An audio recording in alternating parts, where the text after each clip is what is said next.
Good morning, good morning, good morning, people. Good afternoon, good evening, whatever time you're watching this video.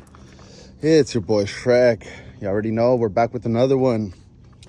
So as the title states, I'm pretty sure I'm gonna title it, how to replace a reservoir. Well, this one, we're having a couple issues with it. The truck, when we have the plug, the connector for the coolant temperature sensor or coolant level sensor, it marks that it's really low. As you can tell, it's not. So we did go ahead and first things first, I replaced the plug, the little harness, replaced that.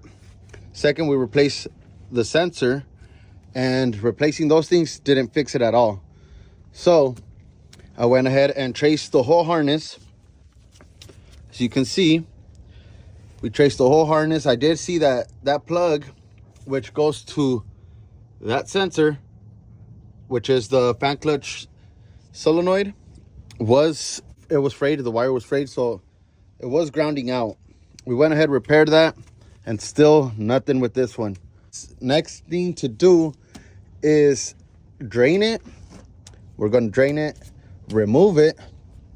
I do know from now learning, I did learn that inside, so this sensor isn't like the old ones that went inside of the coolant.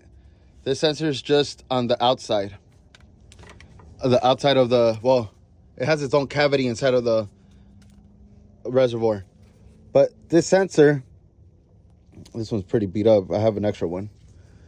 This sensor it isn't like a floating one. There's the older style reservoirs have a floater in it, where once the coolant gets, it's like in your toilet, it'll pick up the floater and mark that it's full.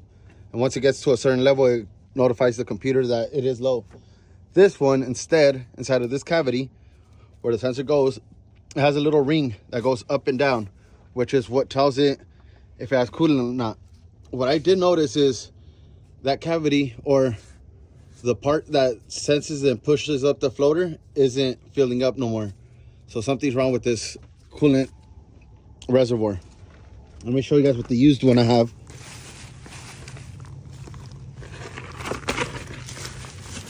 So this is a used one I have from a radiator job we did at the yard, and I brought it to show you guys. I'm probably going to go ahead and put this one on for now just to test it out. My theory, if it works, we will replace it with a brand new reservoir. So you can hear it.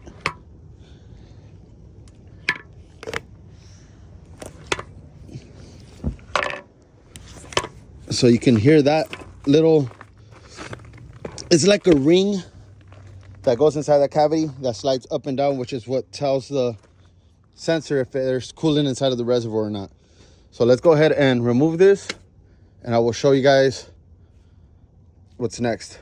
Well, to show you, summarize what we do is I will drain the radiator from the bottom. So I will drain the radiator from, it has a drain spout. See if we can see it right here. Yeah, it is right there. So there's the drain, that right there. I attach a little hose on it, like a 1/4-inch rubber hose on that little spout right there, and just drain it into a drain pan. You just loosen it up like a regular bolt. So let's go ahead and do that, and I'll be right back with you guys. All right, so as you can see, I have a hose on it, and there it is, just like that. So we will let it drain, open up the reservoir cap for more flow. So with these, what I do is I let them drain up to the point where I don't see any more coolant in the reservoir.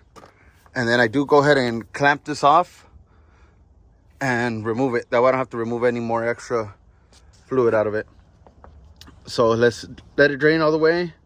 I'm gonna get some vice grips or some pliers, some locking pliers, just to put here with the rag over it so it doesn't damage the hose. And we'll be right back.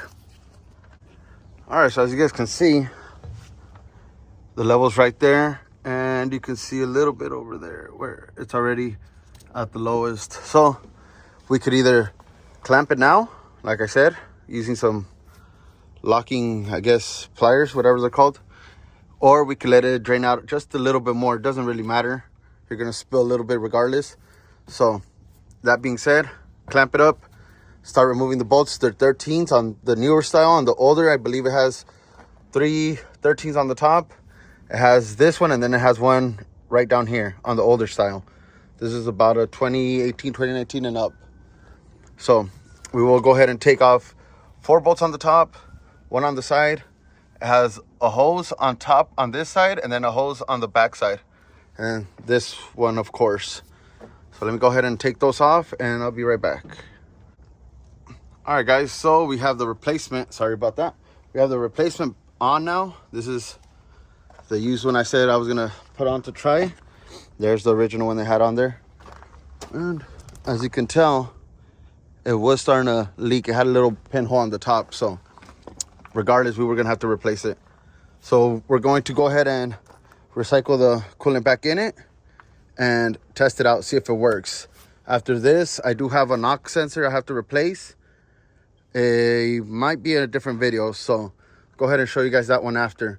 We're gonna go ahead and refill it, turn it on, plug into it and see if it fixed everything. All right, guys, so as you can see,